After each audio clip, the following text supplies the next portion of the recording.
Hello, we're here in Worcester at the kind of headquarters distribution centre for a product called Magic Whiteboard. You may have seen recently on Dragon's Den. I'm here with founder Neil Westwood. So, Neil, how are you? I'm very well, thank you. Thanks Good. for coming. Oh, no problem. I'm well aware of the product and thousands of people are because you've been very, very successful. Yeah. But some people might not know what it is. Could you briefly explain what Magic Whiteboard does? Yeah, well, Magic Whiteboard, it allows you to create a whiteboard, from a roll. Yeah. So that's how it comes there. And simply, you just tear it off the roll, Yeah. stick it on the wall, and it sticks using static. Then you write on it, and then you just erase it. Genius. Just a simple idea. Yeah, so why hasn't that idea been done before then? Why has it taken up till now for somebody to come up with that idea, do you think? I don't know, but I just worked as a trainer in the hospital, so I used to have to carry like the flip chart stand, which was a pain. It was cumbersome, it was heavy, and then I thought, gosh, eventually we thought, oh, wouldn't it be a great idea, to have it on a roll, really? Yeah. So how did that? Did you notice a material just lying around that you thought, oh wow, that sticks to that for some reason, or was it like a painful kind of months and months of progression? We did. Once we thought about the roll idea based on cling film, that sort of thing. I then did a bit of research on the internet and found a manufacturer who could sort of make it. They had this static film.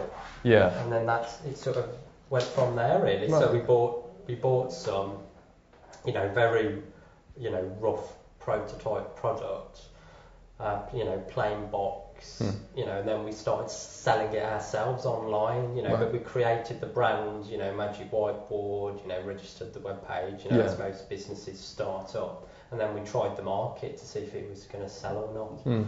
You say you did the brand and everything like that and put the website. Was that quite an easy process for you guys, or did you have to outsource, and was it? Yeah, I didn't have those skills, so we basically paid for people to do that. So that probably cost about $5,000 to get the web page done and all the leaflets. Right. And was that before investment, obviously, of Dragon's Den? Yeah, so I was using my savings. Right. Okay. Yeah. So that's because that's obviously a big deal for small companies and especially entrepreneurs who don't have the most money just coming in. Yeah. So you have to work with what you've got. I actually sold some shares that I had. I just thought, they're not doing anything. We'll just sell them, get a bit of cash, and we'll try running a business. And this was with who's your business partner at the time? My wife. Your wife. Okay. Laura. How did that dynamic work?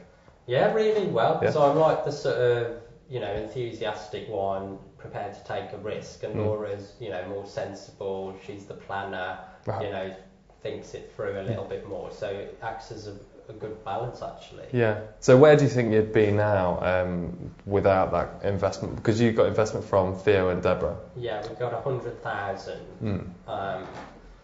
Without them, I think we would have still grown, but not as quickly. So it has definitely helped going with Theo because he got into 240 Ryman straight away. Yeah. And I now know, because we've got it into Staples and Office Depot, I now know how difficult it is to get into big retailers like that.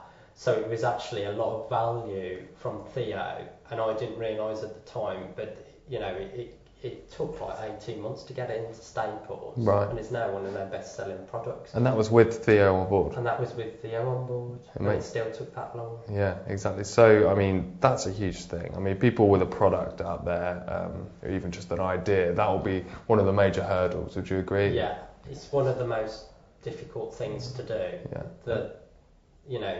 It's easy in some respects to get the product, but it's the sales, the distribution, and that's the tricky element. So what would you said it was really, really tough on that 18 months getting into Staples. What's your advice for people trying to do the same thing? You must have made a load of mistakes and well, you try all the normal routes. So you obviously first thing is to try and contact the buyer, but that can be quite difficult because they're busy people. They've got thousands of products that they're looking after.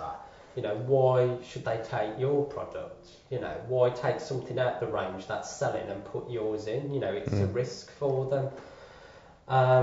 You know, especially when the market is, you know, in so-called sort of recession, you know, it's not a great time to be trying to persuade buyers, but really you have to be persistent. And, you know, we emailed, phone called, you know, a lot of your emails, to be frank, just get ignored and they don't reply to your phone calls. In the end, what we did, which was very creative, and I'd encourage any entrepreneur to do this, we took out a billboard outside the front of Staples that said Magic Whiteboard.